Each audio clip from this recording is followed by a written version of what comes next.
Hello dear friends, welcome to a new lecture of solid state or we can say last lecture of the solid state। दोस्तों ये lecture में हम कुछ question solve करने जा रहे हैं from the exercise.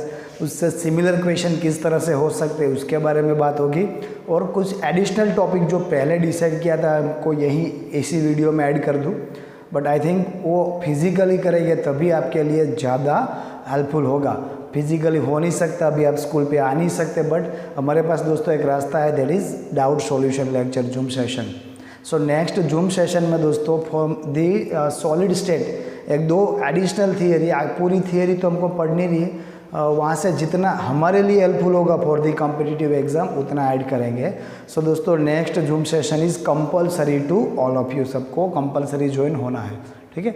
Now question number 14 from the exercise. जैसे दोस्तों पहले बात की थी, जो मटेरियल फॉलो कर रहा है उसका सीक्वेंस टेक्स्ट बुक से थोड़ा अलग है, सो क्वेश्चन सीक्वेंस अलग हो सकता है। सेकंड थिंग, आपको मालूम है मैं कितना अच्छा डायग्राम ड्रॉ कर पाता हूँ, सो डायग्राम पे थोड़ा मत जाना। सपोज करना ये 4 इक्वल स्फेयर ही है, okay. So question number 14, if the radius of the octahedral void is small r, I repeat, if the radius of the octahedral void is small r and the radius of the atom in close packing is capital R, derive the relation between small r and capital R। दोस्तों यहाँ पे जो question आपको पूछा गया है for the close packing octahedral के लिए, सिमिलर क्वेश्चन टेट्राहेड्रल वॉइड के लिए भी हो सकता है, इस तरह का क्वेश्चन भी हो सकता है टेट्राहेड्रल वॉइड के लिए भी। जो आपको सपोज करना है हम ऑक्टाहेड्रल वॉइड के लिए भी ड्रॉ कर पाएंगे। क्या हमको कहा गया है? हमको दोस्तों ये कहा गया है, हमारे पास जो चार स्पेयर को मिला कि ये ऑक्टाहेड्रल वॉइड्स बन रहा है, ऑक्टाहेड्रल वॉइड्स में कोई एक स्मॉलर आयन है और वहाँ पे जो रेडियस मिलेगी दैट रेडियस, अगर ये स्मॉलर की रेडियस की बात करें दैट इज़ आर, और ये जो बिग बड़े स्पेयर है उसकी रेडियस की बात करें दैट इज़ कैपिटल आर। ये दोनों हमारे पास है, हमको यहाँ पे इन दोनों का रेशियो फाइंड आउट करना है। दोस्तों यहाँ पे अगर हम सपोज करें तो यहाँ पे हम ट्राइंगल बना सकते हैं from this centre of this sphere small sphere and this to big sphere. ये दोनों बड़े एटम और ये स्मॉल एटम को अगर कंबाइन करें we can draw a sphere, और यहाँ पे आप देखोगे you can see 90 degree angle, it means हम यहाँ पे पाइथागोरस थ्योरम यूज़ कर सकते हैं इन दी। और यहाँ पे आप देखो दोस्तों, दिस इज ये वैल्यू कितनी है, this value is small R, और ये वैल्यू कितनी है, that is capital R. Similar this is small R और ये वैल्यू कितनी है, कैपिटल आर। ये दोनों again this is capital R and this one is also capital R. So अगर हम बात करें ए बी, बी सी और ए सी की, so A B is equal to small R plus capital R, again A C is equal to small R plus capital R, but B C is equal to capital R plus capital R, I mean to say 2 capital R. ये हमारे पास value है।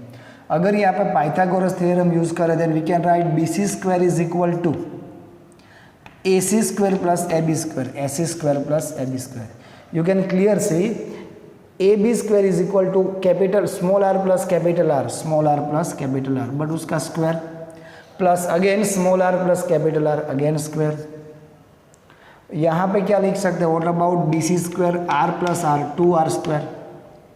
आगे बढ़ते हैं, whole square रहेगा 2r whole square, 2 square 4, r square as it is equal to R capital R plus small R, capital R plus small R, so 2r plus r square.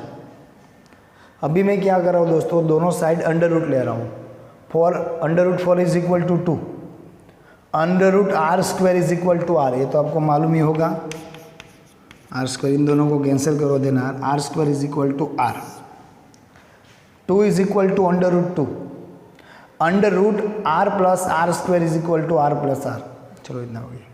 अभी दोस्तों मैं क्या कर रहा हूँ, 2 इज एज इट इज है, मैं are को चेंज कर रहा हूँ यहाँ पे, आर अगर आ जाए तो एग्जैक्टली कैसा होगा दोस्तों, एग्जैक्टली आप देखो तो कुछ इस तरह से होगा, R plus R divided by R, इसी तरह से होगा। रिपीट करता हूँ दोस्तों, R plus R divided by R, so दोनों के नीचे आर लिख सकते हो, आर आर कैंसल, अगर आप ये आर आर कैंसिल कर सकते हो देन ये क्या बचेगा, 1 plus R by R, 1 plus R by R, ये हमारा सॉल्यूशन है। अभी दोस्तों मैं क्या करता हूँ, ये 2 को लिख सकता हूँ under root 2 into under root 2, 2 is equal to under root 2 into under root 2 divided by under root 2, so यहाँ पे क्या बचा, 1 plus R upon R. √2 cancel, √2 is equal to 1 plus R upon R, R upon R is equal to √2 minus 1, R upon R is equal to √2 minus 1। अगर आप इसको solve करते हो then your answer is 0.414 because √2 is equal to 1.414, √2 is equal to 4.141। यहाँ पे आप देखो small R उसकी वैल्यू कम है, कैपिटल आर उसकी वैल्यू ज़्यादा है। अगर हम दोस्तों आयनिक सॉलिड की बात करें तो थियोरिकली हम ऑलरेडी पढ़े हैं the radius of the cation is less than radius of the anion. So अगर ये स्मॉल आर को मैं बताऊँ आर प्लस और कैपिटल आर को बताऊँ R minus, R plus upon R minus is equal to 0.414। कहाँ पे यूजफुल हो सकता है? From the radius ratio we can assume the system BCC, FCC, CCB कौन सी है? ऑलरेडी रेडियस रेशियो टेबल दोस्तों हमने पढ़ा है। सो ये from the cation and anionic ratio you can assume the system BCC है, FCC है, CCP है, HCP है, कौन सी है? और ये सिमिलर क्वेश्चन जैसे यहाँ पे ऑक्ट्राहेड्रल वर्ड के लिए था, टेट्राहेड्रल वर्ड के लिए भी हो सकता है, that you how to assume. उस तरह के क्वेश्चन आपको 1-2 एक्स्ट्रा मिलेंगे। चलो ये हुआ question number 14। Then question number 16, what is the question number 16? Analysis so that nickel oxide means Na+2O-2, nickel oxide has the formula nickel 0.98 oxygen 1. What the fraction of nickel exists as a Na+2 and Na+3? यहाँ पे दोनों के fraction चाहिए दोस्तों। आपको simply question में इस तरह की बात की है, जनरल केस में ये होना चाहिए निकल 1 ऑक्सीजन 1, बट यहाँ पे निकल 0.98 ऑक्सीजन 1। इट मीन्स यहाँ पे कोई एरर है, मेटल डेफिशिएंसी एरर दिख रही है हमको। और ये एरर के लिए हमने रिक्वायरमेंट क्या पड़ी थी? इन दी डिफेक्ट याद करो दोस्तों। किसके लिए पॉसिबल है? ऐसे कंपाउंड में पॉसिबल है जहाँ पे पॉजिटिव रेडिकल की एक से ज़्यादा, in simple language 2 oxidation state possible हो। हमने वहाँ पे एग्जांपल लिया था Fe+2 Fe+3, but similar example है, बट यहाँ पे Na+2 Na+3 लिखा है, Na+2 एंड Na+3। सो हम ये अज्यूम करें निकल 1 ऑक्सीजन 1 की जगह पे निकल 0.98 ऑक्सीजन 1 है। अगर इसको 100 से मल्टीप्लाई करें सो 0.91 बिकम 98 एंड ऑक्सीजन 1 बिकम 100। सो हमारे पास ये रेशियो है, जब 100 ऑक्सीजन हो गए तब निकल मॉलिक्यूल कितने हो गए? 98। बट ओवरऑल चार्ज दोनों का कॉमन है। इट मीन्स निकल +2 ऑक्सीजन -2 अगर 100 होते तो इक्वल चार्ज है, दैट इज ओके, क्योंकि यहाँ पे NiO nickel oxide is neutral compound. Nickel oxide लिखने के बाद there is no negative and positive charge, ऐसा कुछ नहीं लिखा है। So total overall charge is common, जितना पॉजिटिव उतना नेगेटिव चार्ज है।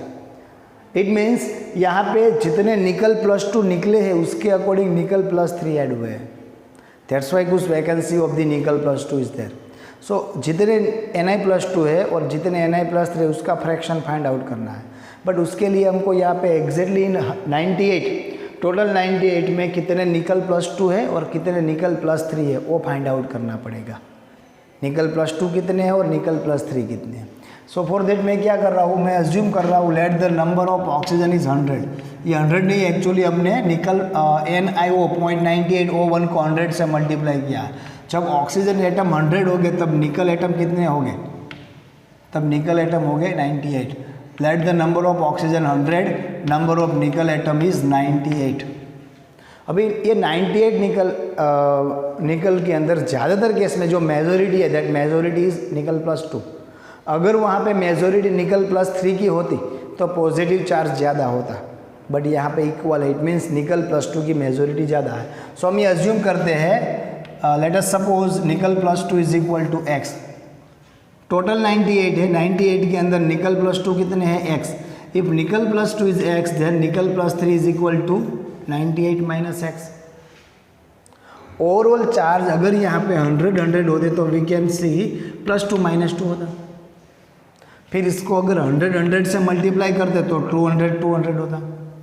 अभी ये नेगेटिव चार्ज को थोड़ा भूल के, दोनों का चार्ज पॉजिटिव एंड नेगेटिव है, बट ये चार्ज भूल के वैल्यू बेस्ड हम काम करते हैं, जितना ऑक्सीजन का उतना ही निकल का। आई मीन टू से इन दोनों का चार्ज की बात करें तो मैं इक्वल लिख सकता हूँ। मैंने खाली यहाँ पे दोस्तों नेगेटिव चार्ज को आगे नहीं बढ़ाया, क्योंकि यहाँ पे दोनों का चार्ज कॉमन है, प्लस माइनस वैल्यू हम अभी ध्यान में सिंबल ध्यान में नहीं लेंगे, because we are going to find out value of X. Nickel +2 कितने फाइंड आउट करना है।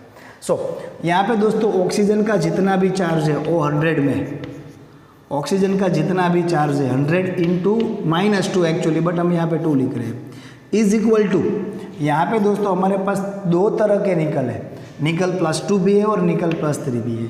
सो निकल +2 कितने हैं दोस्तों, निकल +2 है x।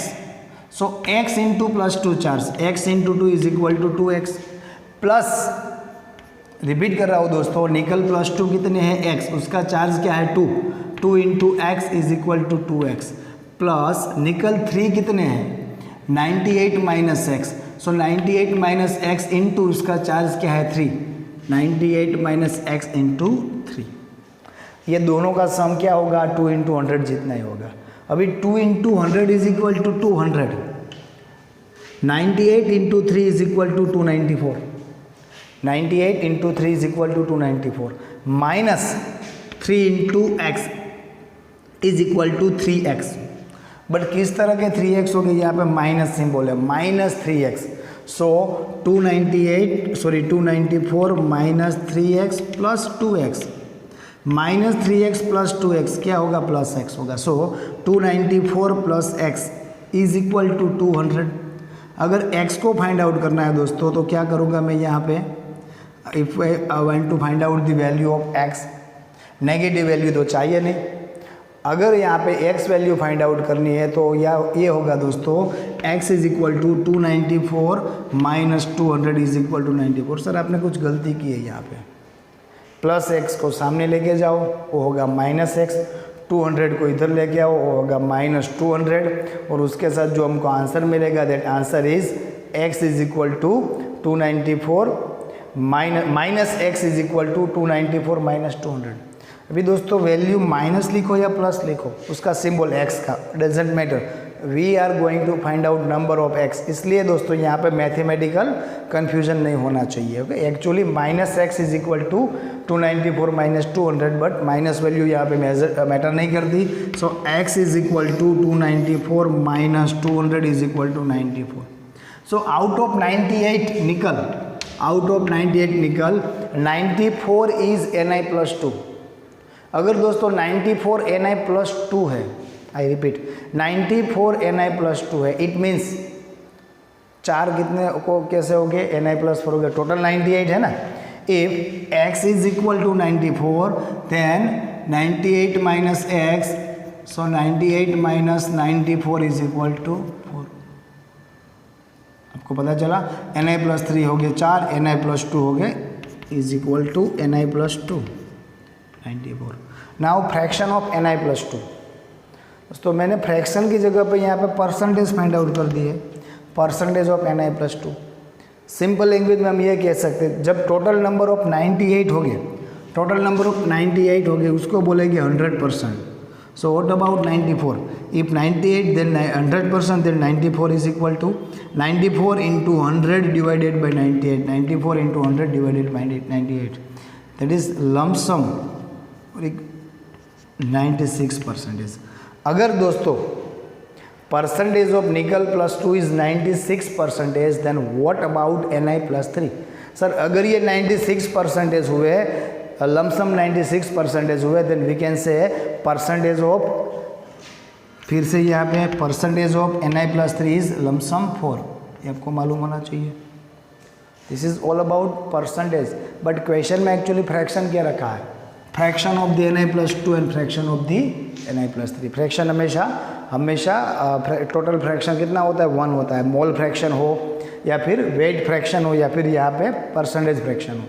तो आपको क्या करना है दोस्तों, अगर ये 100 को ध्यान में ना लो, 94/98 is the fraction of Ni+2, 4/98 is the fraction of Ni+3।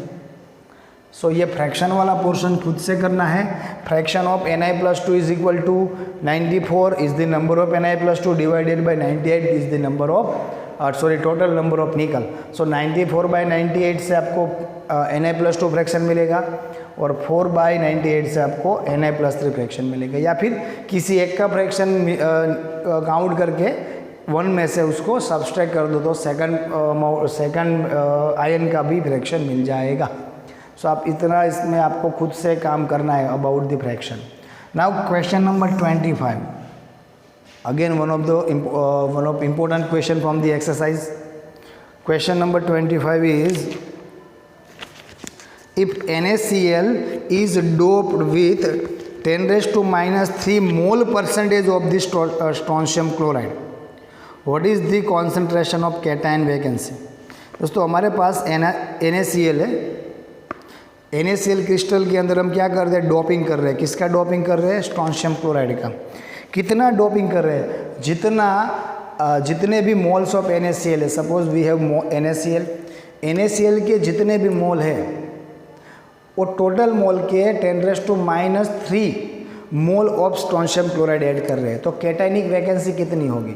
सो पहले हम ये बताएं कि कैटाइनिक वैकेंसी होगी, suppose this pink yellow ball is Na+। अगर दोस्तों ये Na+ को निकाल के मैं Sr+2 ऐड कर रहा हूँ, सो +1 चार्ज निकलेगा और +2 चार्ज आएगा। इट मीन्स सर यहाँ पे एक और Na+ निकालना पड़ेगा। सो ये 2 Na+ निकलेंगे, तब एक, आई रिपीट, 2 Na+ निकलेंगे, तब एक स्ट्रोंशियम +2 आएगा। तो हमको याद से दोस्तों 2 चीज़ दिमाग में रखनी है। एक Na+ की जगह पे एक स्ट्रोंशियम +2 आएगा। आई रिपीट, एक Na+ की जगह पे एक स्ट्रोंशियम +2 आएगा। एक Na+ की जगह रोकेगा, बट स्टिल एक जगह वहाँ पे वैकेंट होगी। क्यों? क्योंकि जब एक Na+ की जगह पे एक स्ट्रोंशियम +2 आता तो चार्ज +2 है, उसका +1 ही था। टू मेंटेन दी चार्ज और एक Na+ को इसको भी निकलना पड़ेगा। सो एक जगह ऑक्यूपाई होगी और एक वैकेंसी आएगी। सो टोटल जितने भी नंबर ऑफ स्ट्रोंशियम +2 आएंगे उतनी वैकेंसी होगी, क्योंकि डबल Na+ निकलना, जितने स्ट्रोंशियम +2 होंगे उससे 2 गुने Na+ निकलेंगे। उनमें से हाफ जगह तो फुलफिल होगी from the strontium +2, half vacancy होगी। सो इसी बेस पे थियोरेटिकल मैथमेटिकल स्टेप हमको काउंट करने हैं। So let the moles of NaCl is 100। इसको इजी करने के लिए हम क्या करते हैं? हम ये सपोज करते हैं हमारे पास 100 मोल ऑफ NaCl है, क्योंकि वहाँ पे दोस्तों जो स्ट्रोंशियम क्लोराइड ऐड हो रहा है is in according to mole of the NaCl। NaCl के जितने भी मोल हो, NaCl के जितने भी मोल हो वो मोल के 10 raised to minus 3%। It means अगर NaCl के दोस्तों 100 मोल हुए, NaCl के अगर 100 मोल हुए, so mole of the strontium chloride is 10 raised to minus 3 into 100 divided by 100, total mole of NaCl। ये कैंसिल हो गए। So mole of strontium chloride is 10 raised to minus 3। ये एक कैलकुलेशन ईजी होगा। यहाँ पे अगर आप 100 की जगह पे और कोई वैल्यू सपोज करते हो, फिर भी आपका आंसर लास्ट में वही आएगा, बट आपका कैलकुलेशन थोड़ा डिफिकल्ट होगा। ये इजी चलेगा, दैट्स वाई हमने 100 काउंट किए। Moles of NaCl is 100। जो मोल हमने ऐड किए स्ट्रोंशियम क्लोराइड के, that is 10 raised to minus 3। अभी दोस्तों क्या होगा, जो मैंने ये क्यूब से आपको समझाया वो चीज़ दिमाग में रखो। Number of Na+ ion replaced by each Sr+2। एक स्ट्रोंशियम कितने Na+ को रिप्लेस करेगा? यहाँ से एक Na+ निकला, एक स्ट्रोंशियम + आया। सो हम ये कह सकते हैं number of Na+ is replace by each strontium +2 ion is 1। Actual में जब स्ट्रोंशियम +2 अंदर जाएगा तब 2 Na+ निकलने वाला है, उसमें से एक की जगह पे आ गया तो एक रिप्लेस किया, 1 Na+ is replace by strontium +2, और एक वैकेंसी भी छूटी ना, 1 vacancy is there. So second thing, number of cationic vacancy form by each Sr+2 is also 1। क्योंकि इन सिंपल लैंग्वेज दोस्तों हम ये कह सकते हैं, यहाँ से 2 Na+ ये निकल रहे हैं तो उसकी जगह पे क्या होगा, एक Sr+2 आएगा। सो एक जगह कंप्लीट होगी, still 1 vacancy is there. So number of cationic vacancy form by Sr+2 is also 1। अभी दोस्तों number of cationic vacancy is equal to 10 raised to minus 3 होगी। क्यों 10 raised to minus 3? अगर दोस्तों एक Sr+2 से एक वैकेंसी हो रही है, सो 10 raised to minus 3 मोल से कितनी होगी, 10 raised to minus 3 vacancy. So number of cationic vacancy in mole is equal to 10 raised to minus 3 formed by 10 raised to minus 3 mole of SrCl2 in terms of mole. So vacancy per mole in terms of mole में mole calculation में आपको vacancy चाहिए, यहाँ पे थोड़ा ध्यान रखना होगा। पर मोल नहीं बता सकते, vacancy in terms of mole of NaCl। कितनी होगी दोस्तों वैकेंसी इन टर्म्स ऑफ 100 मोल के अंदर 10⁻⁻3। सो 100 के अंदर 10⁻⁻3, 100 इज इक्वल टू एक्चुअली 10⁻², 10⁻² को ऊपर लेते हैं 10⁻², -3 प्लस -2 इज इक्वल टू 10⁻⁵। अभी दोस्तों ये हुए इन टर्म्स ऑफ मोल, पर मोल नहीं कह सकते, vacancy in mole of the NaCl। In terms of मोल कितनी वैकेंसी हुई 10⁻⁵। अभी दोस्तों नंबर ऑफ मोलेक्यूल में काउंट करते हैं। अगर 1 मोल रहा तो मोलेक्यूल कितने हो गए 6.02 into 10⁻23। Number of vacancy per mole of NaCl 6.02 into 10⁻23 होने चाहिए। और कितने मोल फ्रैक्शन में वैकेंसी कितनी है 10⁻⁵। So 10⁻⁵ into 6.02 into 10⁻23 is equal to 6.02 into 10⁻18। Simple. So number of vacancy per mole of NaCl कितनी होगी 6.02 इंटू 10⁻8 होगी।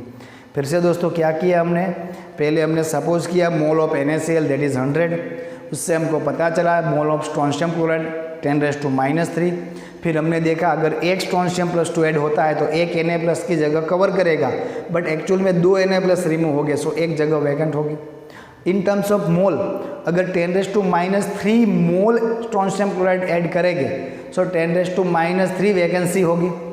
But again in terms of mole into Avogadro number we can find out number of vacancy per mole that is 6.02 into 10⁻18। अभी दोस्तों ये exercise के question हुए। Defect के बाद जितने भी टॉपिक हमने पढ़े फ्रॉम दैट टॉपिक दोस्तों कुछ MCQ हम अभी पढ़ने जा रहे हैं which is already asked in various competitive exam. Already अलग अलग कॉम्पिटिटिव एग्जाम में आ चुके हैं, उसमें से ज़्यादातर थियोरटिकल है। एक MCQ आज हम देखने वाले विच इज़ मैथमेटिकल। सो दोस्तों जल्दी से क्वेश्चन पे थोड़ा फोकस करना है आपको। First question number 22, question number 22 theoretical question from the defect. दोस्तों फर्स्ट आंसर है density decrease in case of crystal with short की डिफेक्ट। दोस्तों शॉर्ट की डिफेक्ट में क्या होगा, इनकरेक्ट स्टेटमेंट चाहिए, करेक्ट नहीं होना चाहिए, incorrect. Density decrease in case of the crystal with short की डिफेक्ट में डेंसिटी डिक्रीज होगी, जितने पॉजिटिव उतने नेगेटिव निकल रहे हैं। So that is right statement, so वो नहीं हो पाएगा। NaCl solid is insulator, silicon is semiconductor, silver is conductor, quartz is piezo electric crystal. Sir ये पीजो इलेक्ट्रिक क्रिस्टल क्या है ये हमने नहीं पढ़ा, बट बाकी सब ओके है। For the piezo electric crystal हम जूम लेक्चर में बात करने वाले हैं दोस्तों, एडिशनल टॉपिक है, बट बाकी के तीनों पोर्शन राइट है। और quartz is piezo electric crystal that is also right, so option B is also right. Then option C Frankel defect is favored in those ionic compound in which size of the cation and anions are almost equal। पढ़ा था already, theoretical portion है, पर ये इसी तरह की defect थी, but in the short की डिफेक्ट, ये तो फ्रैंकल है। So that is incorrect statement. So option C is incorrect. Option D FeO 0.98 has non stoichiometric metal deficiency. ये नॉन स्टोक्योमेट्रिक मेटल डेफिशिएंसी नहीं है, मेटल एक्सेस है। अगर Fe 0.98O होता देन मेटल डेफिशिएंसी डिफेक्ट बता सकते थे। यहाँ पे तो मेटल ज़्यादा है, अगर 100 से मल्टीप्लाई करें Fe 100O 98, metal is more than oxygen. So ये मेटल एक्सेस है, मेटल डेफिशिएंसी नहीं है। So option C and option D both are incorrect statements, ये दोनों राइट आंसर हो सकते हैं। Then question number 23, what is question number 23? Which types of defect has the presence of cation in interstitial sites? Interstitial sites में क्या हो सकती है? Obviously Frankel defect, very simple question. Question number 24, which of the following arrangements show that schematic alignment of the magnetic moments of antiferromagnetic statement. Antiferromagnetic में दोस्तों क्या होने चाहिए, एक दूसरे की मैग्नेटिक प्रॉपर्टी कैंसिल करती होनी चाहिए। कब होगी, जब मैग्नेटिक मोमेंट उसकी डिफरेंट डायरेक्शन में विद दी सेम वैल्यू होगी। Different direction same value, option D up down up down up down, so option D. Then question number 27 again, what is the colour observe when zinc oxide is heated? Zinc oxide को जब heat करते हैं तब yellow colour दिखता है, already दोस्तों हमने theory में पढ़ा था। So these are some basic questions from the I repeat some basic question from the our competitive exams. Okay, और एक क्वेश्चन है जो इन सब की कंपैरिजन में थोड़ा दोस्तों हम ये कह सकते हैं थोड़ा हार्ड है। That is question number 34। That is question number 34। So let us see question number 34 में क्या होगा। A compound is form by cation C and anion A. एक कंपाउंड बन रहा है जहाँ पे दोस्तों कैटायन सी है, एनायन ए है, सी ए बन रहा है। Anion form hexagonal cross packing. So anion HCP बन रहा है दोस्तों। HCP means 1/6 × 12। हमने पैकिंग में देखा था उसकी पैकिंग एफिशिएंसी। एक कॉर्नर पे 1/6, ऐसे 6 कॉर्नर ऊपर 6 नीचे, 1/6 × 12 इज इक्वल टू 2, प्लस ऊपर और नीचे के दो फेजेस पे एक एक, 1/2 is equal to 1, 2 + 1 is equal to 3, 3 is inner body atoms, so 3 + 3 is equal to 6, so number of A is equal to 6। Cation कहाँ पे है दोस्तों? Cation occupies 75% of octahedral voids. Cation में ये हो रहा है दोस्तों, ऑक्ट्राहेड्रल वॉइड के कितने परसेंटेज वॉल्यूम ऑक्यूपाई हो रहा है? 75। Total octahedral void in HCP that is 6, n is equal to 2 n, octahedral is 6, tetrahedral is 12, हमने बात की थी दोस्तों। सो ऑक्ट्राहेड्रल 6 है। ये 6 ऑक्ट्राहेड्रल में से कितने परसेंटेज को ऑक्यूपाई कर रहा है? 75। So number of C is equal to number of octahedral void that is 6, उसका कितना परसेंटेज? 75। सो 75/100 से नंबर मिलेंगे। सो 75/100 यहाँ पे दोस्तों क्या हो सकता है? 75 is equal to 25 × 3, 100 is equal to 25 × 4, 25 cancel. Now यहाँ पे बचा 4, यहाँ पे बचा 6, 4 is equal to 2 × 2, 6 is equal to 3 × 3, यहाँ पे 2 कैंसिल कर दो, 3/2, 3 × 3 इज इक्वल टू 9, यहाँ पे दो 9/2, so C is equal to 9/2। अभी क्या लिख सकते हैं? C is equal to 9/2, A is equal to 6। इसका आगे सॉल्यूशन आपको करना है। The right answer is C3A4। किस तरह से आएगा आपको अभी ऑलरेडी पता है, यू कैन सॉल्व इट। इस तरह के कई सारे क्वेश्चन, पर्टिकुलर ये स्टेप तो आपने कई बार कैलकुलेट किए हैं दोस्तों, सो यहाँ पे कोई दिक्कत होनी चाहिए नहीं। Okay, some more question, some more additional topics we will meet in the doubt solution lecture, so please be present, उसमें आपको प्रेजेंट रहना है। आई होप आज के लेक्चर में जितनी भी टॉपिक हुए, जितने भी एग्जाम्पल हुए, सभी आपको समझ में आए होंगे। मिलते हैं दोस्तों नेक्स्ट लेक्चर में with new chapter. Till then घर पे रहिए, सेफ रहिए, पढ़ते रहिए।